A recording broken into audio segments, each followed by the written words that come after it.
name is Parker Fields from Parker Fields Cinematography, and today I'm going to be doing a first look video on this lens, the Sigma 8-16 DC f4.5 to 5.6 HSM. This is an ultra-wide rectilinear lens from Sigma, if that wasn't obvious enough. And I have never used a lens quite this wide before. It is only for APS-C or Super 35mm cameras, which I believe makes it, with a 1.5 to 1.6 times crop, I believe makes it to about 12 to 13 millimeters in focal length equivalent, if that's how you word it. But that, of course, is still extremely, extremely wide and really fun to shoot with. I cannot remember the last time I have had so much fun shooting with any lens. For example, here is 28 millimeters on the Canon C100. This is a standard focal length that I will film with pretty much all the time. It's about the widest I'll usually go as well. And here's 8 millimeters.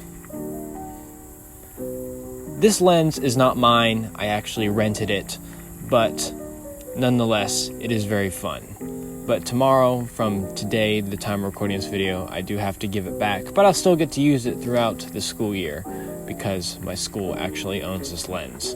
Build quality is good, it's solid, kind of plastic, but Sigma good. There is a vulnerable part of this lens, and that is the huge bulbous element in front of this thing. It is incredible how big this is, and it is vulnerable because of that. So you'll want to keep the lens cap on as much as you can. It also means that there are no screw-on filters that you can pretty much mount to this thing. So yeah, that does suck. The advantage of it being so wide is that pretty much everything is in focus. Focusing is not a problem at all. Another advantage of it being so wide is that it's actually very smooth. It's easy to get very smooth, stable footage whenever you're using this lens on something like a Steadicam or gimbal. Now with this particular lens, this is a Nikon F mount, but I shoot Canon and Panasonic, so I have to adapt this with a simple little adapter on the back. And I used a piece of tape to hold the aperture open. Yeah, a little bit crude, but necessary for it to work with my system. If I ever did buy it myself, of course I would buy it in a Canon EF mount. 8 to 16 millimeters does not seem like a huge range at all, but one thing that it does do is that it gives you a little bit of variety.